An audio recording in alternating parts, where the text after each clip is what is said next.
내 돈을 은행에 맡기지 아니하였느냐? 그리하였으면 내가 와서 그 이자와 함께 그 돈을 찾았으리라 하고. 아멘. 여러분 반갑습니다. 오늘 이 시간에도 또 기도를 하기 위해서 이 자리에 오신 여러분을 주님의 이름으로 사랑하고 축복합니다. 우리 옆에 분들과 이렇게 인사하시겠습니다. 주님의 이름으로 사랑하고 축복합니다.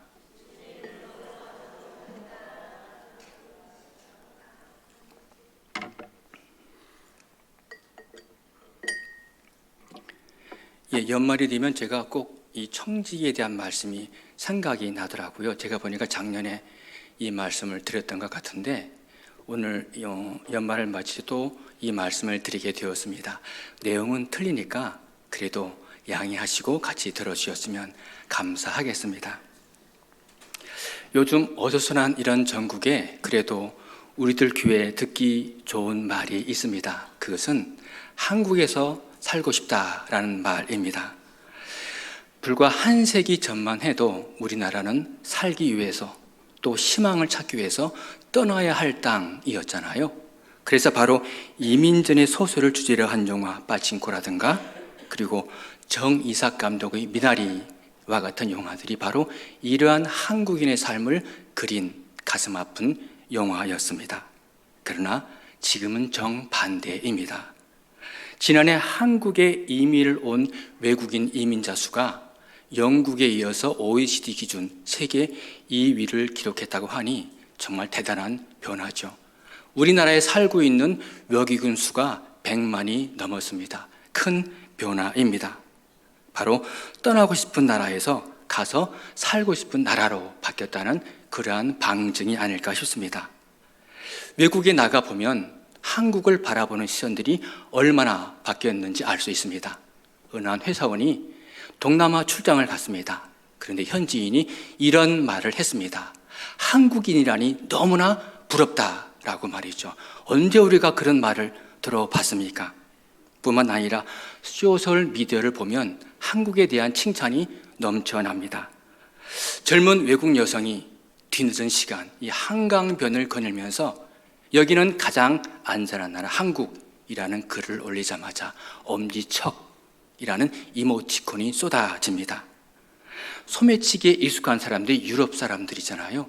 그 사람들이 한국에서는 이 휴대폰을 자리를 맡아주는 용도로 사용된 이 카페의 모습에 감탄을 금하지 못하는 거죠.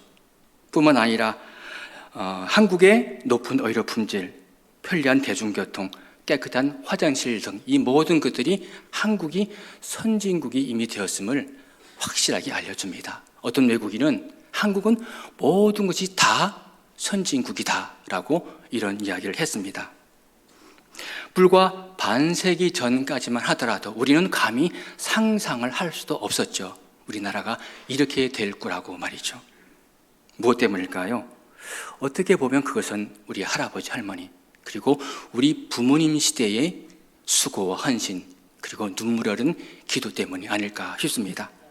우리는 다 알고 있습니다. 그 누구도 알아주지 않았지만 마치 당연하고 또 해야 할 일처럼 그렇게 수고하고 헌신한 묵묵히 길을 걸어가신 그분들의 수고가 있기 때문입니다.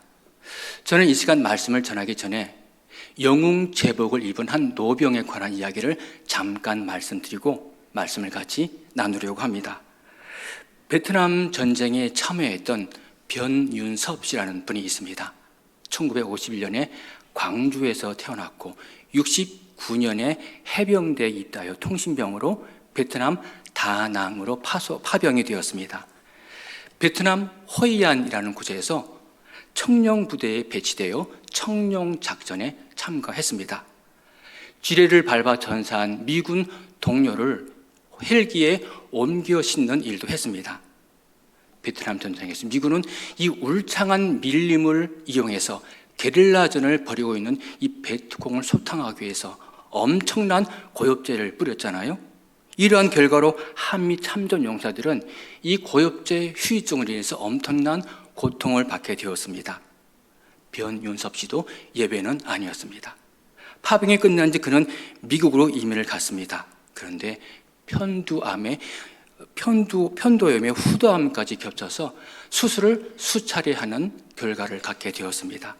이런 일로 그는 몸무게가 70kg에서 50kg까지 줄게 되었습니다.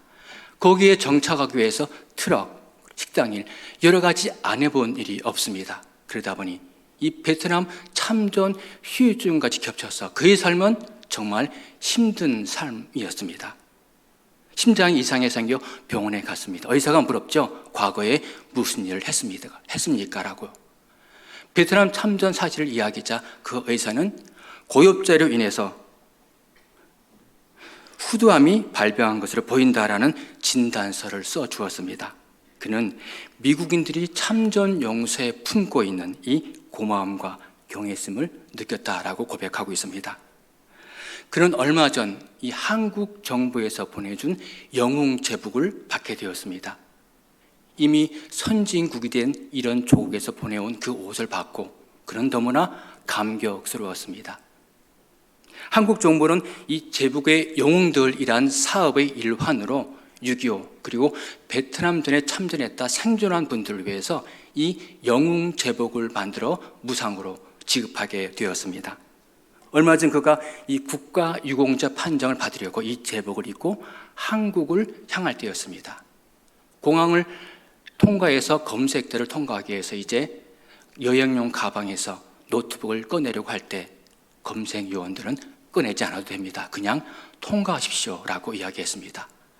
제복을 입은 그가 검색대를 통과하자 보안 요원들은 일어나 고수 경례로 그를 예우했습니다.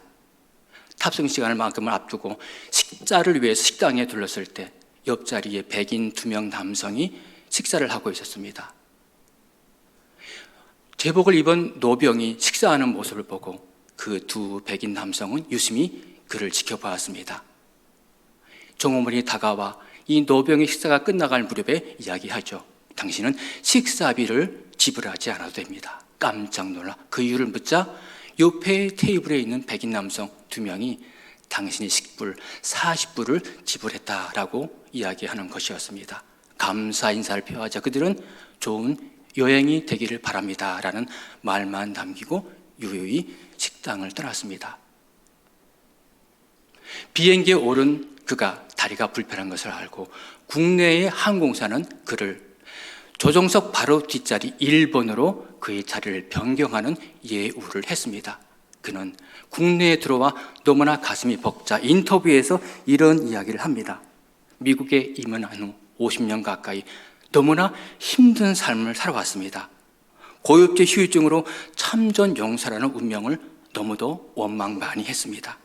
하지만 이 제복을 입은 저에게 보여준 미국과 한국 사람들의 그 후대에 환대에 그래도 내가 보람 있는 인생을 살았구나라는 고백을 하게 되었습니다. 그렇습니다.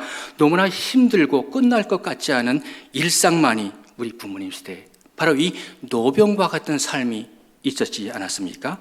그러나 보이지 않는 이 묵묵한 헌신 그리고 자신에게 주어진 일에 최선을 다했기에 오늘 우리나라 바로 우리 자신들이 이 자리에 서 있을 수 있는 것 아니겠습니까? 오늘 이 세대를 살아가는 우리들 또한 이런 일 저런 일 다양한 일을 하며 일상을 보내고 있습니다. 일은 우리 삶에서 떼어놓을래야 떼어놓을 수 없는 것입니다. 하나님께서 우리 인간들을 일을 하는 존재로 창조하셨기 때문입니다. 그렇다면 여러분, 우리들에게 있어서 이 일이란 도대체 무엇을 의미하는 걸까요? 오늘 본문을 보면 예수님의 10문화의 비유 이야기가 나옵니다. 본문 13절 보면 그 종 10을 불러 은화 10문화를 주며 이르되 내가 돌아올 때까지 장사하라. 15절에도 보면 귀인이 왕위를 받아가지고 돌아와서 은화를 준 종들이 각각 어떻게 장사였는지를 알고자 하여 그들을 부르니라고 하면서 장사라는 말씀을 합니다. 그런데 이 장사라는 말씀이 원래의 의미가 신약성경 데살로니가전서 4장 6절에 보면 동일한 단어로 일로 표현하고 있습니다. 그러니까 10명의 종들에게 일하여 남기라 라고 하는 주인의 명령인 겁니다. 성경은 일에 대하여 우리들에게 두 가지를 말씀합니다. 첫째는 청지기 직분입니다. 여러분, 청직이란 무슨 말입니까? 말 그대로 재정적으로 돈을 관리하는 사람, 다시 말하면 다른 사람의 재산을 위탁받아 일정한 기간 책임지는 것, 그리고 다른 사람이 업무를 보기 위해 고용된 사람을 말합니다. 그러나 하나님께서는 인간을 창조한 후에 이렇게 말씀하셨습니다. 생육하고 번성하여 땅에 충만하라. 그리고 또 이렇게 말씀하시죠. 그것들을 다스리라 라고 말입니다. 뿐만 아니라 창세기 2장 15절도 보면 여호와 하나님이 그 사람을 이끌어 에덴 동산에 두어 그것을 경작하며 지키게 하시고 라고 말씀합니다. 무엇을 말씀하고 있는 걸까요? 청직이란 남의 것을 관리하는 이 단순함을 넘어 바로 창조의 명령, 그리고 문화적 위임이라는 넓은 의미로까지 우리들에게 말씀하고 있는 것입니다. 여기서 이 창조의 명령, 문화적 위임이란 이 땅의 모든 것의 주인 되신 하나님의 집을 관리하는 것, 바로 이것이 청지기의 직분이라는 것입니다. 따라서 이러한 사상, 이러한 의미가 신약 성경으로 이어져 오늘 본문 열 문화의 비유에서 자세하게 설명되어지고 있습니다. 본문은 예수님의 열 문화의 비유 내용입니다. 그런데 이 비유 바로 앞에는 우리가 잘 알고 있는 삭개오의 이야기가 나오고 있습니다. 삭개오, 그가 하는 일은 세금을 거두는 일이었습니다. 세리장이었죠. 성경에는 그가 부자였다라고 말씀합니다. 그러나 그에게는 많은 갈등과 깊은 고민이 있었죠. 매국노, 피 같은 동족의 세금을 거두어 로마에 갖다 바치는 더러운 자, 이러한 자신에 대한 모함과 그러한 여러 가지 비판들이 그를 괴롭게 하고 있었습니다. 그는 그런 중에 예수님을 만나고 싶었죠. 드디어 예수님을 만났습니다. 그런데 예수님이 자신을 만나준 것도 너무나 감사한데 자신의 집에 오겠다고 말씀을 하는 거예요. 그때 그가 고백한 말이 있습니다. 19장 8절 보면 우리 한번 같이 읽겠습니다. 시작. 삭개오가 서서 주께 이르되 주여 보시옵소서.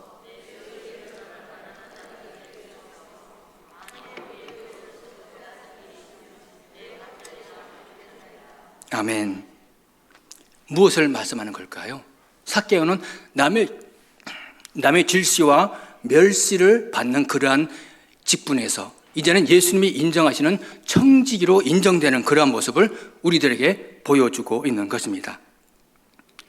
이러한 모습을 보시고 예수님께서는 9절에서 선포하시죠. 예수께서 이르시되 오늘 구원이 이 집에 이르렀으니 이 사람도 아브라함의 자손임이로다 라고 말입니다. 그런데 본문 11절을 보면 이렇게 말씀하고 있습니다. 그들이 이 말씀을 듣고 있을 때에 비유를 더하여 말씀하시니, 그들이 이 말씀을 듣고 있을 때에 무슨 이야기일까요? 바로 앞부분에 삭개오의 이야기를 듣고 있을 때를 말씀하고 있습니다. 따라서 삭개오의 사건, 그리고 본문 바로 앞에 이 열 문화의 비유는 서로 연결되어 있다는 겁니다. 본문 13절에서 주인은 종들에게 은하 열 문화를 나누어주면서 이렇게 한 말이 있습니다. 그 종 열을 불러 은화 열 문화를 주며 이르되 내가 돌아올 때까지 장사하라 하니라. 내가 돌아올 때까지 장사하라. 그리고 바로 앞에 삭개오 사건에서는 예수님은 부끄러운 줄 모르고 나무에 올라간 삭개오를 보면서 한 말씀이 있습니다. 5절, 예수께서 그곳에 이르사 쳐다보시고 이르시되 삭개오야 속히 내려오라. 내가 오늘 네 집에 유하여야 하겠다 하시니 라고 하면서 오늘을 말씀합니다. 뿐만 아니라 기뻐하며 심령의 고백을 하고 있는 이 삭개오의 모습을 보시고 또 예수님은 8절에서 이렇게 말씀합니다. 예수께서 이르시되 오늘 구원이 이 집에 이르렀으니, 오늘 구원이 이 집에 이르렀다라고 말씀하시면서 또 오늘을 언급하시죠. 그렇다면 여러분, 주인이 종들에게 은혜를 나눠주시면서 내가 돌아올 때까지라고 말하는 것은 바로 언제를 말씀하는 걸까요? 그것은 바로 예수께서 삭개오에게 말씀하신 오늘임을 말씀하고 있는 겁니다. 그렇습니다. 오늘 이 시대 각자의 일을 하며 삶을 살아가고 있는 이 믿음의 성도들에게 내가 돌아올 때까지 일하라라고 말씀하신 그 예수님께서 그 언제인지 알지 못하는 데는 바로 오늘 이 시간 그것을 말씀하고 있습니다. 그리고 그 시간대 우리에게 찾아오신다는 말씀이죠. 찾아오신 예수께서 삭개오에게 구원을 선포하신 것처럼 오늘 우리에게도 영광된 구원을 선포하실 뿐만 아니라 오늘 우리가 하고 있는 이 청지기직에 대한 심판, 셈을 하신다는 말씀 아닙니까? 따라서 우리들은 이 구원의 현재성 속에서 긴장감을 가진 이 청지기의 모습으로 살아가야 함을 성경은 말씀하고 있습니다. 성경에서 말씀하는 일 두 번째는 보상입니다. 여러분, 성경에서 사랑하는 여인을 위해서 수년을 수일같이 열심히 일한 한 사람이 등장합니다. 누굴까요? 야곱입니다. 바로 이 아름다운 라헬을 위해서 자신의 인생까지 바친 그런 남자죠. 이 라헬을 얻기 위해서 자그마치 14년, 그러니까 아내의 라헬을 언니 레아를 위해서 7년, 그리고 이 라헬을 위해서 7년, 14년을 무려 종처럼 일한 사람이 바로 이 야곱입니다. 보통 사람이 아니죠. 아마 여기에 계신 분들 중에 그렇게 오랫동안 사랑을 해서 얻은 아내는 아마 없을 거라고 생각을 합니다. 제가 얼마 전에 청년 서포트 주의 행사 일환으로 제 2청년의 목원들과 같이 커피를 한잔하면서 얘기할 기회가 있었습니다. 이제 나이가 있기 때문에 다 직장을 다녔습니다. 그래서 직장에 관한 이야기, 11조 또 재정에 관한 이야기를 나누었습니다. 그때 한 남자 청년이 이제 결혼을 해야 되는데 배우자에 대한 관심을 많이 표해서 제가 질문을 했습니다. 가장 중요하게 여기는 배우자의 첫째 조건 무엇이라고 생각하느냐? 조건이 하나밖에 없다면 어떤 조건을 들겠느냐고 제가 물었더니 한마디 했습니다. 예뻐야 합니다 라고 말이죠. 남자는 어쩔 수가 없나 봅니다. 그렇게 예쁜 여자들을 원해요. 그런데 이 야곱, 라헬을 얻었잖아요. 얼마나 힘들었습니까? 애가 야곱이 낳는 것도 아닌데 애기 못 낳는다고 야곱을 참 힘들게 했잖아요. 그래서 이 장미에는 가시가 있습니다. 많이 찔렸습니다. 저도 집에서 간혹 찔리고 있습니다.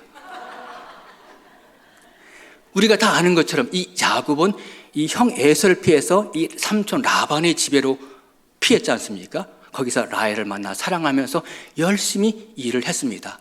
그런데 삼촌 라반은 여러 번 약속을 어기게 됩니다. 그는 이 라반을 떠나오게 되죠. 이 소식을 듣고 라반은 득달같이 달려와 야곱에게 다가옵니다. 이때 이 야곱이 삼촌에게 쌓인 원망을 하는 내용이 창세기 31장에 나옵니다. 내가 외삼촌의 소유를 손해보게 한 것이 무엇입니까? 낙태한 동물들 없었습니다. 물려찢긴 것, 도둑맞은 것 내가 다 물어주었습니다. 이같이 내가 낮에는 더위를 무릅쓰고 밤에는 추위를 무릅쓰고 눈도 붙이지 못하고 지냈습니다 라고 말이죠.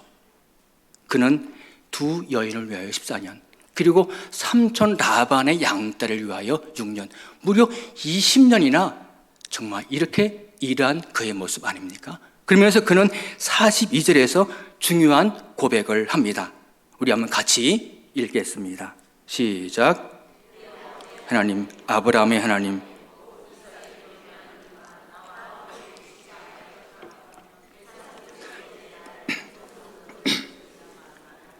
하나님이 내 고난과 수고를 보시고 어젯밤에 외삼촌을 책망하셨나이다. 아멘. 하나님이 내 고난과 수고를 보시고 라고 이야기합니다. 자신에게 20년의 피나는 일에 대한 보상이 어디로부터 오는지 야곱은 분명하게 고백하고 있는 거죠. 그러면서 신명기 8장 17절 18절에서는 우리들에게 이렇게 말씀합니다. 우리 다시 한번 같이 읽겠습니다. 그러나 내가 마음에 이르기를 내 능력과 내 손의 힘으로 내가 이 재물을 얻었다 말할 것이라.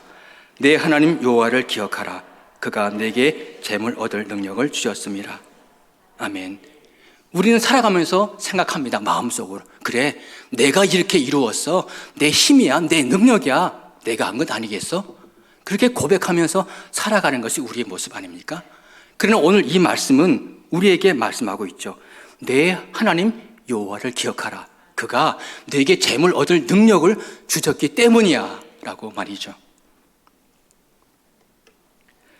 제가 직장에 근무할 때 새로운 지점으로 발령을 받아 갔습니다. 가서 보니 너무나 열악했습니다. 실적이 없고 할 일이 태산 같았습니다. 그 당시 기업에 대한 대출을 좀 해야 되는데 할 곳이 없었습니다. 그런데 영업점 현황을 좀 파악해 보니 이 교회에 대한 대출이 많이 나가 있었어요. 그 이유는 이 교회를 기업으로 인정했기 때문에 교회 대출을 많이 한 것이었습니다. 얼마 지나지 않아 그 교회에서 저에게 연락이 왔습니다. 대출을 해달라고. 그런데 제가 서류를 좀 살펴보니 문제가 있었습니다. 그 대출이 나간 그 모든 교회는 이단 교단에 속한 교회에 대한 대출이었던 겁니다. 바로 회개가 필요 없다, 깨달음에 의해서도 구원이 가능하다라고 주장하는 죄사함, 거듭남의 비밀의 교리를 가르치는 그런 구원파 이단이었습니다. 저는 고민이 되었죠. 어떻게 해야 되나? 매일매일 전화는 와서 실적에 쪼이는데 할 곳은 없는데 여러분이라면 어떻게 하겠습니까? 뭐라고 하는 사람도 없잖아요. 보는 사람도 없잖아요. 매일매일 실적 때문에 시달리는데. 하지만 그렇다고 어떻게 이 영혼들을 그릇된 길로 이끌어가는 그 이단 종파에 대해서 더 잘 되도록 돈을 풀어줄 수가 있겠습니까? 거절했죠. 그 당분간 너무나 많이 힘들었습니다. 괴로웠어요. 매일매일 스트레스를 받았습니다. 그러나 그 기간이 지나고 나서 하나님께서는 또다시 저에게 그 길을 피할 길을 열어주셨던 기억이 있습니다. 그렇습니다. 우리는 우리들에게 주어진 일을 감당할 때 그 일에 대한 보상이 어디로부터 오는지 야곱과 같은 분명한 깨달음이 우리에게 필요합니다. 뿐만 아니라 그 일들을 어떤 태도로 감당해야 하는지를 고민하는 것, 바로 이것이 일꾼과 청지기의 차이가 아니겠습니까? 지금까지 우리는 성경에서 말씀하고 있는 이 일에 대한 성경적 의미, 그리고 이를 통한 청지기로서의 성경적 가치관을 살펴보았습니다. 그렇다면 이와는 달리 이 일에 대한 우리 태도, 우리의 현실은 어떤 걸까요? 어느 한 공인 노무사에게 상담 전화가 왔습니다. 회사에서 저를 관리직으로 강제로 승진시키려고 합니다. 그래서 잠이 오질 않습니다. 저는 지금 그냥 하고 있는 일이나 좀 하고 싶습니다. 그런데 승진 거부하면 잘리나요? 퇴직금 받을 수 있나요? 라고 하는 38세 된 직장인 A씨의 문의였습니다. 이처럼 요즘 직장인들에게 일명 웰빙 대리, 웰빙 구급이란 말이 유행한다고 합니다. 웰빙 대리가 무슨 말이냐고요? 웰빙, 잘 산다는 뜻이잖아요. 대리, 직책을 말합니다. 그러니까 신경 쓸 필요 없이 그냥 만년 대리로 일하고 싶다, 만년 구급 공무원으로 그냥 일하고 싶다라는 이야기이죠. 바로 의도적 승진 기피, 언보싱을 말합니다. 다시 말하면 중상급 관리자로 승진하는 것을 꺼리거나 늦추는 경향을 의미합니다. 한 취업 플랫폼 설문에서는 2030 직장인들에게 물었습니다. 임원할 생각이 있냐고요. 그런데 절반이 향후에 임원으로 승진할 생각이 없다라고 답변했습니다. 그 이유는 책임지는 위치가 부담스럽다라는 것이 압도적이었습니다. 이러한 원인이 뭘까요? 우리나라가 고도로 성장하던 80년대, 90년대에는 모든 사회 조직 구조가 수직적이었잖아요. 연공서열 중심, 명령이 통하던 시대. 그러나 밀레니엄 시대, 2000년대를 들어오면서 모든 사회 구조가, 모든 것은 능력 중심, 모든 것은 이 효율 중심으로 바뀌었습니다. 그러다 보니 승진을 해도 좋은 것은 별로 없습니다. 오히려 하는 일은 늘어나고 고난은 별로 늘어난 것이 없으니까요. 뿐만 아니라 일과 삶의 균형을 원하는 워라밸이 사회에 자리 잡았기 때문입니다. 언제부터 우리나라가 이 근로가 노동으로, 그리고 근로자를 노동자로 바꿔 부르기 시작했습니다. 그것은 이 노동자를 보호하기 위한 법이 생기면서부터입니다. 너무나 감사한 일이죠. 보호받지 못하던 노동자가 법의 보호를 받게 되었으니까요. 그런데 웬일일까요? 우리 마음들 속에는 이 부지런히 일함을 뜻하는 근로라는 말보다 힘들게 일하는 것으로 연상되어지는 이 노동이라는 단어의 뉘앙스와 같이 더욱더 일, 즉 노동이라는 것이 우리에게 커다란 의무감으로 무거운 짐으로 다가오고 인식되어지고 있는 것이 아닙니까? 그러다 보니 우리는 이 일을 통해서 청직의 사명을 깨닫기보다 불만 속에서 보자기 쌓아두었던 한 문화를 그대로 주인에게 내어 보여주었던 그러한 책망받은 종의 모습이 우리 속에 있지 않느냐 하는 겁니다. 여러분, 그 이유가 무엇일까요? 원래 인간이 범죄하기 전 노동은 하나님께서 인간에게 부여하신 고유한 의무였습니다. 즐거운 책임이었죠. 그래서 창세기 1장 28절에서 말씀합니다.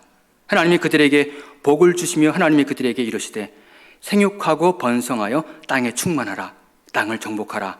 바다의 물고기와 하늘의 새와 땅에 움직이는 모든 생물을 다스리라 하시니라. 그런데 죄가 우리 인간에게 들어왔습니다. 아담이 범죄한 이후 하나님께서는 창세기 3장 19절을 통하여 또 말씀합니다. 내가 흙으로 돌아갈 때까지 얼굴에 땀을 흘려야 먹을 것을 먹으리니 라고 말입니다. 그렇습니다. 이후 이 노동은 우리에게 땀이 되었고 우리에게 고통스러움이 되지 않았습니까? 17세기 영국 런던에 대화재가 있었습니다. 수많은 건물들이 불탔습니다. 그리고 그 당시 그 유명한 세인트 폴 대성당도 탔습니다. 세인트 폴 성당이 성 바울 성당을 의미하죠. 이 성당을 재건하기 위해서 크리스토퍼 렌 경이 감독직을 맡아 현장을 관리하게 되었습니다. 어느 날 현장을 나왔다. 이 채석장을 들리게 되었습니다. 채석장에서 한 일꾼이 열심히 일하고 있는 모습이 보였습니다. 그에게 다가가 지금 무엇하고 있습니까? 라고 물었죠. 그때 그는 이 렌경을 쳐다보지도 않고 불만 섞인 목소리로 이야기합니다. 보면 모르겠어? 돌을 다듬고 있지 않소? 라고 짜증 섞인 목소리를 냈습니다. 바로 옆에 있는 한 다른 일꾼이 찾아가 동일하게 물었을 때 그 역시 이렇게 대답합니다. 목구멍이 포도청이라 어쩔 수 없이 먹고 살기 위해서 이 고생을 하고 있는 거요 라고 말이죠. 그런데 저 구석에서 흐르는 땀도 목담지 못한 채 열심히 일하고 있는 한 일꾼이 있었습니다. 그에게 다가가 동일하게 물었을 때 그는 이 렌경을 쳐다보면서 기쁜 표정으로 이렇게 이야기합니다. 내 생에서 가장 아름다운 성당을 짓기 위하여 내 있는 힘을 다해 이 돌을 다듬고 있어 라고 말이죠. 그는 아마 꿈속에서 일을 하면서 아름다운 성당을 상상하면서 사진에 보는 것처럼 그렇게 꿈을 꾸며 이 일을 했을 것입니다. 여러분, 바로 일꾼과 청직의 차이를 우리들에게 이야기하고 있는 것 아닐까요? 그렇다면 여러분, 우리는 어떻게 해야 하나님께서 우리에게 위임하신 이 일을 통해 청지기의 사명감을 회복할 수가 있을까요? 창세기 2장 8절에서는 여호와 하나님이 동방의 에덴의 동산을 창설하시고 라고 하면서 하나님을 정원사로 표현하고 있습니다. 시편 23편에서는 여호와는 나의 목자시니라고 하면서 목자로 표현합니다. 예레미야 18장 6절에서는 이스라엘 족속아 진흙이 토기장이의 손에 있음과 같이 너희가 내 손에 있다라고 하시며 토기장이로 표현합니다. 에스겔 22장 20절에는 모든 것을 녹이는 금속 연단하는 자로, 그리고 시편 143편 10절에서는 다윗의 고백을 통하여 자신을 가르치는 교사로, 그리고 이사야 5장 1절에서는 포도원지기로 표현하고 있습니다. 무엇을 말씀하고 있는 걸까요? 우리 하나님은 일하시는 하나님이다라는 말씀을 하고 있습니다. 예수님께서 말씀하시죠. 내 아버지께서 일하시니 나도 일한다라고 말이죠. 그러면서 또 말씀하십니다. 누구든지 일하기 싫어하거든 먹게도 하지 말라라고 말입니다. 우리 역시 마찬가지로 이러한 정원사, 토기장이 목자로 포도원지기로 다양하게 일을 하고 살아갑니다. 이러한 우리들에게 하나님은 몸소 참된 청지기의 모본을 우리들에게 보여주고 있는 것 아니겠습니까? 맞습니다. 하나님이 친히 일하시니 우리도 본을 따라 열심히 일해야 한다는 하나님의 명령인 겁니다. 그런데 우리는 여기에서 앞부분에 살펴보았던 창세기 2장의 한 말씀을 다시 주목해 볼 필요가 있습니다. 창세기 2장 15절 보면 여호와 하나님이 그 사람을 이끌어 에덴 동산에 두어 그것을 경작하며 지키게 하시고 라고 말씀합니다. 여기서 그것을 경작하며 라는 말의 원어가 동사형으로 아바드, 즉 노동, 수고라는 뜻으로 기록되었습니다. 그러나 반면 하나님을 섬기다, 경배하다라는 뜻도 동시에 갖고 있습니다.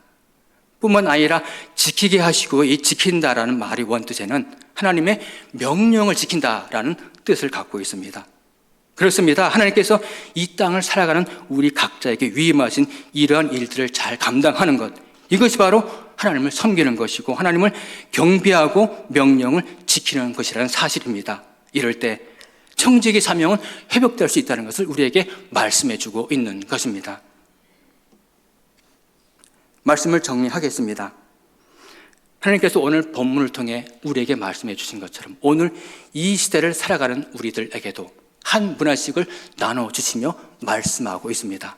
장사해라 라고 말이죠. 그런데 한 가지 조건이 있습니다.